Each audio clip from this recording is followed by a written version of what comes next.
আপুনি এজন অধিবক্তা হৈ আপুনি RTI সন্থাৰ লগত ইমান জড়িত কিয়?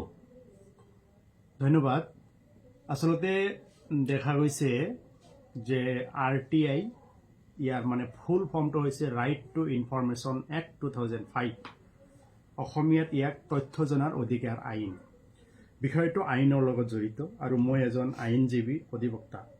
গতিকে এই আইনটোৰ ওপৰত আমি ধৰক সমাজ সেৱাৰ সৈতেও জড়িত হৈ পৰিছোঁ। Advocate is called the engineer of the society. এতিয়া ঘৰ এখন বনাবলৈ হ'লে, ডাঙৰ এটা ঘৰ বিল্ডিং বনাবলৈ হ'লে এজন ইঞ্জিনিয়াৰ লাগে। ইঞ্জিনিয়াৰে আপোনাক মানে দিহা পৰামৰ্শ দিব কেনেকৈ ঘৰটো বনাব লাগিব। তেনেকুৱা ধৰণৰ আমাৰ সমাজ এখন ভালকৈ গঢ়িবলৈ হ'লে ইঞ্জিনিয়াৰৰ প্ৰয়োজন হয়। গতিকে advocate is known as the engineer of the society. গতিকে আমাৰ সমাজত বহুতো ব্যাধি আছে, আমাৰ সমাজত বহুতো দুৰ্নীতি আছে, অনিয়ম আছে। সেইবোৰ আমি শুধৰণি কৰিবৰ কাৰণে এই তথ্য জনাৰ অধিকাৰ আইনৰ জৰিয়তে আমি সমাজ সেৱা কৰি আছোঁ।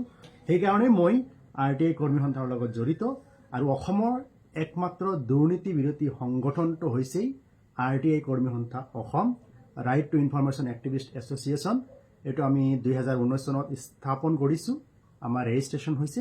অল ইণ্ডিয়াত এনেকুৱা ধৰণৰ সংগঠন নাই, যিটো সংগঠন আমাৰ অসমত আছে আৰু আমিয়েই ইয়াৰ জন্মদাতা। আমি এইটো আৰম্ভ কৰিছোঁ। আপুনি কেনেকৈ ভাবিলে যে আমি এইটো সন্থা কৰিলে আমি দুৰ্নীতিমুক্ত এটা সমাজ গঢ়িব পাৰিম? এইটো আপুনি কেনেকৈ ভাবিলে? এইটো ধৰক আমি সৰুৰে পৰাই দেখি আছোঁ আমাৰ সমাজত বহুতো দুৰ্নীতি হৈ থাকে। এটা আমেৰিকাৰ এটা গৱেষণা সংস্থাই কৈছে যে এছিয়া মহাদেশৰ ভিতৰত মানে ভাৰতত ঘুষখোৰ লোকৰ সংখ্যা অধিক। এইটো এটা মানে গৱেষণাত ওলাইছে। আৰু দেখি আছোঁ যে সৰু সুৰা কাম বন কৰিব যাওঁতে এই চৰকাৰী কৰ্মচাৰীসকলক মানে চাহ খাবলৈ কিবা দিব লাগে। আৰু দেখিছোঁ আমাৰ বিভিন্ন চৰকাৰী যোজনা আঁচনি সেইবোৰ কামবোৰ আধা হয় আধা নহয়। অধিকাংশ টকাবিলাক কিছুমান চৰকাৰী আমলা বিষয়া আৰু কিছুমান দুষ্ট চক্ৰৰ দালাল ঠিকাদাৰসকলে লুটপাট কৰি থাকে। সেইবোৰ আমি ৰোধ কৰিবৰ কাৰণে তথ্য জনাৰ অধিকাৰ আইন আমি ব্যৱহাৰ কৰি আছোঁ। RTI কৰ্মী সন্থাৰ লগত জড়িত হৈ আছোঁ। অনাগত দিনত ভাল ভাল কামবোৰ কৰি যাম। মই দেখাত মানে বেছিভাগ দুৰ্নীতি কিন্তু পঞ্চায়ত বিলাকত হয় থাকে। মই দেখাত মানে পঞ্চায়ত বিলাকত আপোনাৰ এই যে এনৰেগা কাম বুলি কয় নেকি, না কি কয়, MG এনৰেগা কাম, সেইটো কামত কিন্তু দুৰ্নীতি বেছি হয়। মানে সেইটো দুৰ্নীতি কেনেকৈ ৰোধ কৰিব পাৰি? হয়, দেখা গৈছে MG এনৰেগা এইটো এটা আঁচনিটো ভাল, চৰকাৰে নিয়মটো ভালকৈ বনাই দিছে, কিন্তু আমাৰ মানে পাব্লিক ফিল্ডত ইয়াৰ এপ্লিকেবলটো তেনেকুৱা ধৰণৰ নাই। এই আইনৰ MG এনৰেগা আইনৰ উদ্দেশ্য আছিল যে 100 দিনৰ কৰ্ম মানে গ্ৰান্টিৰ এটা সুবিধা দিছিল। যিবিলাক মানুহৰ কোনো ধৰণৰ কাম কাজ নাই, সেইবিলাক মানুহৰ যদি লেবাৰ কাৰ্ড থাকে, চৰকাৰে 100 দিনৰ শ্ৰম মানে নিশ্চিত কৰি দিছিল। কিন্তু দেখা গৈছে আজিকালি দুষ্ট চক্ৰই এই আইনখনক অপব্যৱহাৰ কৰি আছে। কাম নকৰাকৈ পইচা উঠাই আছে, ঠিকাদাৰবিলাকে পইচা উঠাই আছে। এজন মানুহে লেবাৰ কাৰ্ড আছে কিন্তু অথচ তেখেতে প্ৰেক্টিকেল ফিল্ডত কোনো ধৰণৰ কাম কৰা নাই। এই কিছুমান দুষ্ট চক্ৰই অফিচাৰবিলাকৰ লগত মিলি মানে কাম কৰা দেখুৱাই সেই লেবাৰ কাৰ্ডৰ জৰিয়তে পইচা উলিয়াই দুয়োজনে ভাগ কৰি লৈ আছে। এনেকুৱা ধৰণৰ হৈ আছে।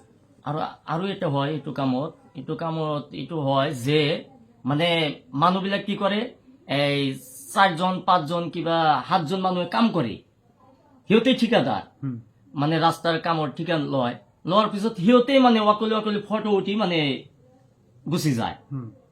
এইটো কিন্তু দুৰ্নীতি মই দেখাব বেছি। এইখানে বিষয়ত আপুনি কি ক'ব? সেইকাৰণে কৈছোঁ যে চৰকাৰে আইনখন সৎ উদ্দেশ্যত বনাইছিল, কিন্তু এপ্লিকেবলটো এইটো অসৎ মানুহৰ দ্বাৰা হৈ আছে।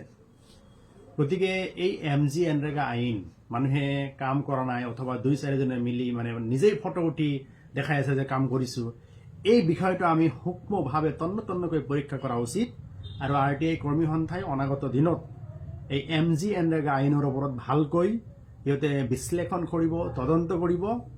আৰু এই বিষয়ত যদি আচলতে দুৰ্নীতি আছে, অনিয়ম আছে সেইখিনি আমি তথ্য সহকাৰে উলিয়াই আমি হাইকোৰ্ট বা সুপ্ৰিম কোৰ্টত যদি ৰাজহুৱা স্বাৰ্থজনিত আবেদন দাখিল কৰোঁ তেতিয়াহ'লে এই মানে অনিয়মবিলাক এই দুৰ্নীতিবিলাক কাম নকৰাকৈ পইচা উঠোৱা এইবোৰ বন্ধ হৈ যাব ইভেন কি MGNREGA আইনখনো বন্ধ হোৱাৰ এটা উপক্ৰম আহি গৈছে মাত্ৰ কিছু সময়ৰ অপেক্ষাত আছো কিছুদিন পিছত আমি এই বিষয়ে আমি ভালকৈ লাগিম আৰু 2 মাহ পাৰ হৈ গ'ল জুবিনদাৰ ন্যায়ৰ বিষয়টো লৈ এইটো মানে এতিয়াতো ন্যায় আমি পোৱা নাই তাহলে এইটো ন্যায়ৰ বিষয়ত আপুনি কিবা ক'ব নেকি আচলতে চাওক ন্যায়টো প্ৰদান কৰিব আদালতে ন্যায় প্ৰদানৰ দায়িত্ব হ'ল আদালতত বিচাৰ হ'ব সেই বিচাৰ হৈ সাক্ষীবাদী হ'ব সাক্ষীবাদী হোৱাৰ পিছতহে ন্যায় দিব কিন্তু এই যে আদালতে যে বিচাৰ কৰিব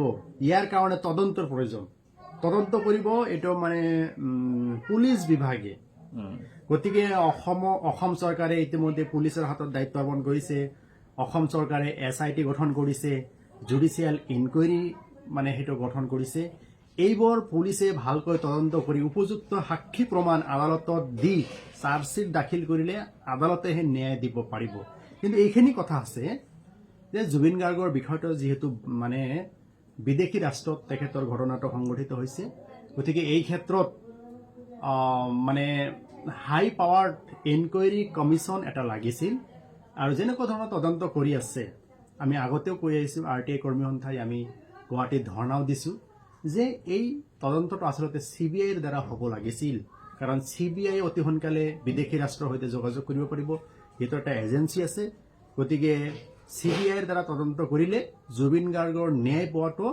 আমি 100% মানে নিশ্চিত আছিলোঁ যে জুবিনৰ যিবিলাক অপৰাধী সিহঁতে ন্যায় পাব ঠিক আছে আপোনাকে ধন্যবাদ যাওঁ ঠিক আছে ধন্যবাদ